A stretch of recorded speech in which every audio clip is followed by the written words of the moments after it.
हमारा अगला प्रश्न है, 5 लगातार संख्याओं का योग 130 है, सबसे छोटी संख्या बताइए। तो इसका सबसे छोटी संख्या ज्ञात करने के लिए क्या करेंगे? तो इसमें 4 ऑप्शन दिए गए हैं, तो चारों ऑप्शन में से हमें पता करना है कि सबसे छोटी संख्या कौन सी है 5 लगातार संख्याओं में से। तो क्या संख्या कितनी दी गई है? 5 कितनी संख्याएं हैं हमारे और 130 उनका योग है। तो हम इसका हम औसत निकालेंगे।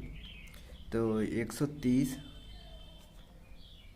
औसत बराबर 130 बटे में 5, तो 5 दूनी 10 और 5 छंग 30। तो ये हमारा क्या आ गया? औसत। औसत कितना है हमारा? 26। तो हम 26 ऐसे लिख लेंगे। संख्याएं कितनी है? 5। तो जो हमारा औसत होता है किसी भी संख्या का, वो बीच का मान होता है। मतलब बीच का मतलब ये 26 हो गई हमारी संख्या। तो इसके आगे एक संख्या, इसके आगे एक संख्या, इस तरफ एक संख्या और इस तरफ एक संख्या। तो कितनी संख्या ही हो गई? 1 2 3 4 5। ठीक। तो जो बीच की संख्या होती है, पाँच संख्या हो गई या 7 संख्या हो गई। विषम संख्याएं अगर रहेंगी उसमें अगर हमसे बीच सब औसत पूछेगा तो बीच की संख्या जो होगी हमारी वही औसत होता है उसका। तो इसमें जैसे 25 है तो इसको 26 है तो इसको हम 25 लिख सकते हैं, इसको 24 लिख सकते हैं, इसके आगे 27 है, इसके आगे 28 है। ठीक। तो 24 25 26 27 28। तो अब क्या पूछा है कि सबसे छोटी संख्या बताइए। तो 5 लगातार संख्याएं हैं ना, 24 25 26 27 28। तो सबसे छोटी संख्या पूछ रखा है तो हमारा ये 24 जो है यही हमारा आंसर हो जाएगा। 24 यही हमारा आंसर हो जाएगा। सबसे छोटी संख्या हमारी कौन सी है? सबसे छोटी संख्या हमारी 24 है। ऑप्शन डी इसमें सही होगा हमारा। हमारा अगला प्रश्न है, 5 लगातार सम संख्याओं का औसत 48 है, तो सबसे छोटी संख्या क्या होगी? तो अभी पीछे दिया था 5 संख्याएं दी गई थी, लेकिन इसमें सम संख्याएं पूछ रखी हैं। तो पाँच लगातार सम संख्याओं का औसत औसत औसत कितना दिया है? 48। ठीक। 48 दे रखा है। तो क्या पूछा है? सबसे छोटी संख्या बताइए। औसत अभी हमने आपको बताया था जैसे 48 है। ठीक। तो 48 क्या है? ये बीच की संख्या होगी। अगर 5 संख्या है तो बीच की संख्या, 7 संख्या होगी तब भी बीच की संख्या। तो इसके आगे 2 संख्या हम लिख देंगे, इसके पीछे 2 संख्या लिख देंगे। तो 48 से पहले क्या आता है? 47। और 47 से पहले क्या आता है? 47 से पहले हमारा क्या आएगा? 48 से पहले क्या आएगा? ये सम संख्या पूछ रखा है तो 46 हो गया। और उससे पहले फिर 44 सम संख्या है, तो इसके आगे 50, इसके आगे 52। तो सबसे छोटी संख्या पूछ रखी है, तो सबसे छोटी संख्या कौन सी है? 44 46 48 50 52। इनमें सबसे छोटी संख्या हमारी 44 है। तो इस प्रकार हम अगर पूछता है 5 लगातार सम संख्याओं का औसत, तो हम इस तरह निकाल सकते हैं और हमारा ऑप्शन बी सही हो जाएगा इसमें। इस प्रकार हम सबसे छोटी संख्या ज्ञात कर सकते हैं। हमारा अगला सवाल है, किसी संख्या के 53% और 35% के बीच का अंतर 90 है, तो उस संख्या का 25% बताइए। तो क्या पूछ रखा है? किसी संख्या का 53 और 35% का अंतर 90 है, तो उस संख्या का 25% पूछ रखा है। ठीक। तो माना संख्या मान लीजिए आप, संख्या बराबर x। ठीक। तो x का कितना प्रतिशत पहले है? x का 3%। x का 53 है, 3 नहीं है, सॉरी, 53% माइनस x का 35% कितने के बराबर है? 90 के। तो x गुणे 53 जिसके 7% उसके बटे में 100 माइनस x गुणे 35 जिसके 7% उसके बटे में 100 बराबर 90। ठीक। अभी हमने आपको इसके पहले भी वीडियो में बता रखा है कि जिसका हर समान रहता है तो हर हम वही लिख लेते हैं। ऊपर की संख्याओं को जो जोड़ना या घटाना रहेगा वो हम जोड़ घटा लेंगे। ठीक। तो ऊपर क्या दे रखा है? 53x। 53x माइनस 35 गुणे x 35x। ठीक। बराबर कितने के? 90 के। तो 53 माइनस 35 बराबर कितना? 18x बराबर 90।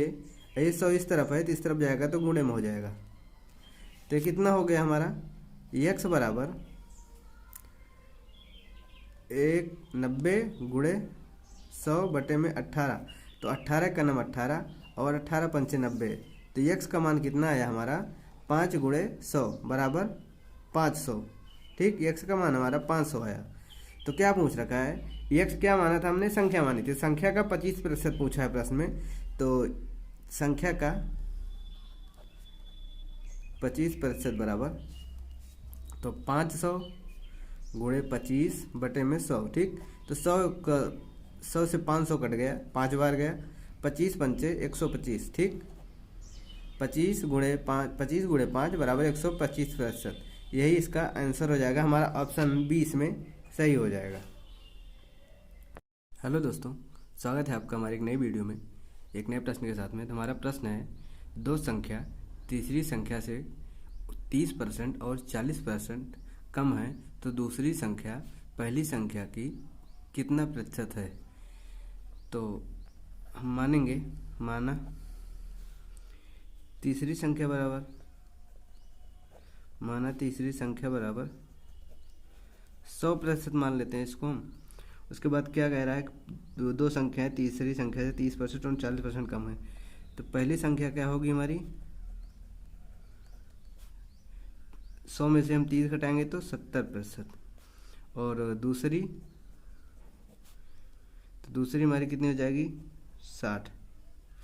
तो हमारी पहली, दूसरी और तीसरी तीन हो गई। तो तीसरी 100 है, फिर दूसरी 60 है, फिर 70 है। तो क्या पूछ रखा है इसमें, दूसरी संख्या पहली संख्या की कितना प्रतिशत है। तो दूसरी संख्या किससे, पहली संख्या से, जिसके साथ मतलब कंपेयर हो रहा है। तो दूसरी संख्या पहली संख्या का, पहली संख्या से पूछ रहा है, पहली संख्या की कितने प्रतिशत है। तो पहली संख्या बटे में लिखेंगे, गुणे 100 कर देंगे। तो 0 से 0 हमारा कैंसिल, और 6 गुणे 100 तो 600 बटे में 7। तो इसको हम हल करेंगे तो 600 है और 7, तो 7 अठे 56, कितना बचा हमारा 4। तो और 7 बचे 35, तो कितना बचा हमारा 5। तो इसका मान होगा हमारा बटे में हमारा 7 है, उसके बाद 85 5। तो 85 सही 5/7 हमारा आंसर हो जाएगा। हमारा ऑप्शन बी सही होगा इसमें।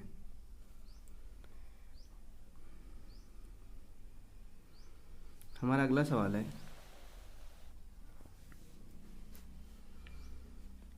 सबसे बड़ी संख्या बताइए। हमारा अगला सवाल है, सबसे बड़ी संख्या बताइए।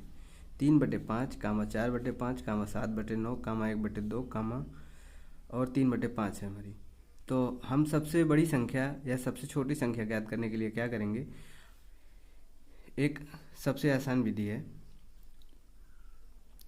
ये जो पहली और दूसरी संख्या है, इसके जो हर हैं इनके अंश में तिरछा ऐसे क्रॉस मल्टीप्लाई करेंगे।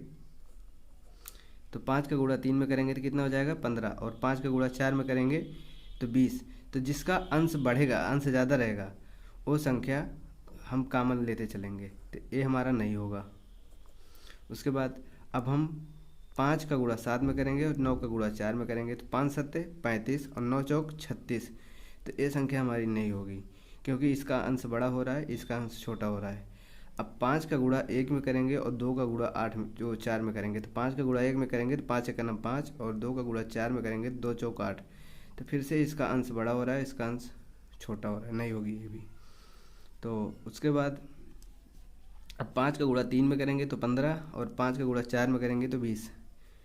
तो जिसका अंश बड़ा है वो संख्या रहेगी, जिसका अंश छोटा है वो नहीं होगी। तो इसका मतलब जो हमारी 4/5 है, यही आंसर सही होगा, यही सबसे बड़ी संख्या होगी। इसी नियम से हम सबसे छोटी संख्या भी ज्ञात कर सकते हैं इसमें। तो इसमें सबसे छोटी संख्या भी कौन सी है इसमें, तो इसको ज्ञात करने के लिए एक वीडियो हम बना देंगे फिर से। हेलो दोस्तों, स्वागत है आपका हमारे एक नई वीडियो में, नए प्रश्न के साथ में। तो हमारा प्रश्न है, दो संख्याओं का औसत 22 है तथा उनका अंतर 14 है, तो उनका गुणनफल बताइए। तो माना पहली संख्या बराबर x, तो दूसरी संख्या बराबर तथा दूसरी संख्या बराबर y। तो क्या कह रहा है, दो संख्याओं का, हेलो दोस्तों, स्वागत है आपका हमारे एक नए वीडियो में नए प्रश्न के साथ में। तो हमारा प्रश्न है, दो संख्याओं का योग 22 है तथा उनका अंतर 14 है, तो उनका गुणनफल क्या होगा। तो हल करेंगे इसको हम। तो माना पहली संख्या बराबर x, दूसरी संख्या बराबर y तथा दूसरी संख्या बराबर y। तो क्या कह रहा है, उनका योग मतलब x प्लस वाई बराबर कितना है 22। फिर क्या कह रहा है, उनका अंतर 14 है, तो x माइनस वाई बराबर 14। इसको हम समीकरण 1 मान लेते हैं, इसको 2 मान लेते हैं। ठीक, अब इसको हम जोड़ लेते हैं। तो जोड़ने पे क्या होगा, x 2x और a y माइनस वाई, तो ये आपस में कैंसिल हो जाएगा। उसके बाद बराबर, तो इसको जोड़ेंगे हम, कितना हो जाएगा 14, 4 2 6 और 2 1 3। तो x बराबर कितना हो जाएगा 36/2 बराबर 18। तो पहली संख्या क्या थी हमारी x, तो x बराबर 18। ठीक, उसके बाद फिर हम y का मान पता करेंगे। तो यहाँ हम 2 नंबर में रख देते हैं, तो इसी में रख देते हैं हम, वो पहले वाले में। तो 22 माइनस 18, इस तरफ प्लस में है, इस तरफ जाएगा तो माइनस हो जाएगा, तो बराबर 4। तो y बराबर हमारा आ गया 4। ठीक, अब क्या कह रहा है, तो उनका गुणनफल क्या होगा। तो पहली संख्या क्या है हमारी x, दूसरी क्या है y। तो गुणनफल बराबर, तो x हमारा कितना आया है 18, y कितना आया है 4, तो 18 चौक 72। यही हमारा आंसर हो जाएगा और हमारा ऑप्शन सी सही होगा इसमें।